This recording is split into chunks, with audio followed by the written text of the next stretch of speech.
Olá, tudo bem? Meu nome é Caroline, eu sou mãe do Francisco, menino autista de 12 anos, sou neuropsicopedagoga e tenho esse canal para contar um pouquinho da minha experiência com meu filho e algumas ideias que de repente a gente pode ajudar, certo? Pais, profissionais, interessados. Então hoje eu quero falar, eu acho muito importante esse assunto sobre o diagnóstico. Quando uma família recebe o diagnóstico. Muitas pessoas às vezes vêm conversar comigo a respeito de como é difícil a gente conversar com o pai de uma pessoa com autismo que acabou de receber o diagnóstico, eles não aceitam as ideias que a gente oferece, ou mesmo quando ainda não tem o diagnóstico e está naquele processo de repente levar para uma avaliação, como é difícil abordar esses pais. O que eu sempre costumo dizer é que se os pais normalmente já têm um comportamento diferente com a criança é porque percebe que alguma coisa tem de diferente e nós percebemos. Eu sei porque é diferente mesmo, né? E eu por exemplo, a minha experiência, quando o Francisco era pequenininho, eu achava que o Francisco fazia meu primeiro filho, né?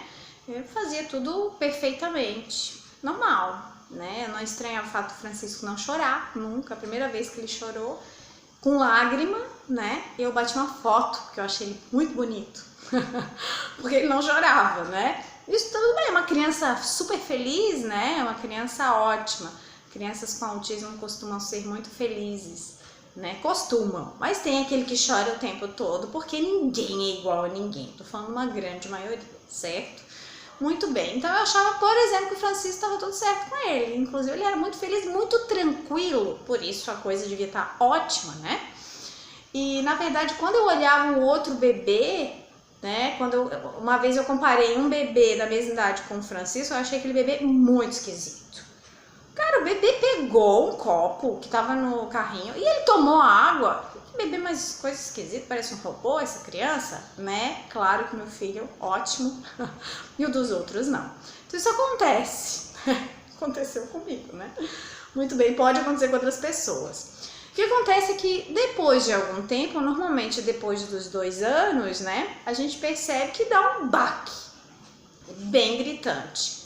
E aí a primeira ideia que as pessoas falam pra gente, põe na escolinha, hein?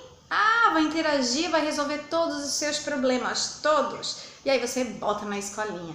Só que lá na escolinha a professora passa um tempo, uma semana, um mês, 2 dias, e ela te chama, mãe, pois é, o seu filho, blá, blá, blá, blá, blá, blá. E aí ela conta o que ela tá vendo, já que ela trabalha com um monte de crianças da mesma idade e funciona quase tudo muito igual para a fase de desenvolvimento daquela criança.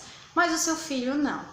E aí, o que a gente faz? A gente tira ele da escolinha, porque eles não estão valorizando meu filho. Estão achando que ele é esquisito, mas nem fazem isso, mas nem fazem aquilo. Certo? Show! Às vezes a gente insiste, a professora insiste também, e aí vai aquele processo todo, né? Até, enfim, a gente levar, ou ir tirando de escolinhas e colocando em outra, até que aceitem o nosso filho.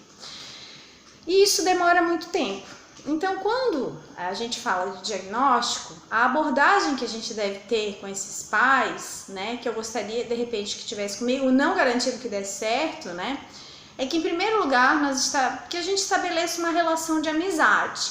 Bom, se eu não conheço a professora do meu filho, eu não converso quase com ela só me conta coisas ruins a respeito do meu filho, eu não vou gostar de ouvir a opinião dela, principalmente uma opinião negativa, em que meu filho tem algum problema. Primeira ideia, não façam isso. Se você está vendo que a criança está com desenvolvimento, que está diferente, que não está legal, procure conhecer um pouquinho a família. Faça mais conversas, se ainda de repente não contar, sinta o clima, veja a opinião da mãe, veja o que ela também está percebendo para que vocês estabeleçam um vínculo. Fica mais fácil de conversar. Segundo, diga para a mamãe, muito sutilmente, que é interessante de repente que ela leve, por exemplo, se a criança não fala ou repete muitas palavras, que de repente é bacana levar para uma avaliação fonoaudiológica, por exemplo. Pode ser direto já no neurologista, já corta caminho. Normalmente se faz uma avaliação interdisciplinar, mas sabemos que não é em todo lugar que se faz, né? que lindo se a gente pudesse levar o nosso filho numa avaliação interdisciplinar, mas não é assim que funciona. Às vezes você precisa do atendimento gratuito, isso vai demorar um tempão para marcar um neurologista que pode nem saber a respeito do autismo. Então, tenhamos paciência com os pais, que não é tão simples assim, nem a marcação de consulta, ok? Em terceiro lugar, quando essa mãe estiver nesse processo, procure continuar conversando com ela e não contar só coisas negativas, diferentes do filho. Procure também mostrar coisas que ele faz de bacana. Isso é muito legal para ter um vínculo bacana com a família. Isso é a dica para os profissionais que estão vendo ter alguma coisa diferente com a criança. Abrace a família, pense bastante nisso. A família vai contar com você, ela vai acreditar no que você fala. Você está falando com carinho de uma pessoa que está criando um vínculo com você. E não simplesmente uma pessoa que está te dando um feedback do teu filho, mas que você não tem afinidade ainda, não criou uma amizade. Isso é uma ideia, é só uma ideia para iluminar, para ajudar. Não quer dizer que seja uma solução, apenas uma ideia carinhosa, ok? Quando os pais receberem o diagnóstico, ainda assim a escola deve tratar com cuidado, né? Porque quando uma família recebe um diagnóstico, ela não quica de alegria. Muitos se sentem aliviados e isso é bem bom, porque a família ela tem um preparo, o engajamento dos pais às vezes está bacana, tem outros familiares envolvidos, mas nem sempre e normalmente não é assim. Acontece muito dos casais brigarem, de um aceitar, outro não aceitar, e enfim, vários problemas familiares e pessoais. Então a gente tem que pensar que aqueles pais têm uma vida fora da escola e que ela pode não estar boa. E com o diagnóstico piorou. Por quê? Porque eu não tenho que saber sobre autismo até que eu tenha o diagnóstico do autismo. Eu não sabia nada sobre autismo. E por que eu saberia se eu não tenho ninguém na minha família? Não tem como você saber a respeito de todas as síndromes, todos os transtornos do mundo. A partir da hora que você tem alguém próximo, ou é da sua família, aí você começa, eu preciso saber sobre isso. Antes disso, eu posso não saber. Isso não é uma obrigação, certo? Nem os professores também, né? Mas a partir da hora que eu sei, então eu vou começar a fazer essa pesquisa, eu vou começar. Não há nenhum grupo, nenhum centro que receba as famílias com diagnóstico de autismo. Então, o que acontece? Nós ficamos absolutamente perdidos. Ninguém diz, olha, mãe, há um grupo onde você vai poder conversar com as pessoas, há uma psicóloga que vai te amparar. Não existe ainda. Fica a dica. É uma boa ideia, né? Então, o que acontece? Sim, a gente fica perdido, a gente não sabe por onde começar, a gente não sabe o que fazer e como ajudar. Então, é uma coisa muito complicada que não tem como absorver rapidamente, certo? Então, o diagnóstico, ele é muito delicado, deve ser tratado com muito carinho, muito cuidado para as pessoas que estão próximas, pelos profissionais, pelos familiares, porque dói muito. Você não saber lidar com seu filho e você ter que ler e aprender para lidar com seu filho.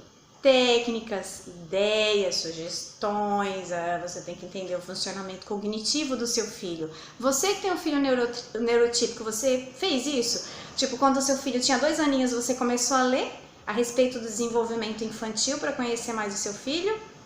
Acho que não, né? O que acontece? Você põe um pouquinho ali na creche, você vai trabalhar, tudo bem, a tia pega, vai passear, a vovó e fica tudo legal, mas não é assim no autismo. As pessoas, elas somem. O medo que os pais têm, e é o medo de que, na verdade não é um medo, é uma coisa perdida, né? As outras pessoas que estão em volta também fazem isso. A criança tem um comportamento diferente, eu não sei lidar, com licença eu vou sair, certo? Então, cada um lida do jeito que dá. E muitas vezes não dá para lidar. Então, o diagnóstico do autismo, que é o que eu conheço mais de perto e que eu sinto, porque é meu isso, né? Deve ser tratado com muito carinho. E eu falo com propriedade, né? Depois que você aprende, depois que você tem condições de entender melhor o seu filho, tudo fica melhor. E você pode passar essa informação e você pode acalmar as pessoas que estão em volta, porque você está bem. Cuide da família das pessoas com autismo e eles poderão cuidar dos seus filhos com muito mais tranquilidade. Esse é um vídeo que eu queria gravar há muito tempo, um vídeo que é muito especial porque ele é meu, estou falando como de dentro, né? Então eu gostaria muito de dizer isso com carinho para quem está me escutando agora, tá certo? Espero que ajude a abraçar as famílias, a pensar melhor que a coisa não é pequenininha e sim gigantona, que devemos ter cuidado e carinho, tá bom? Beijo grande e até mais!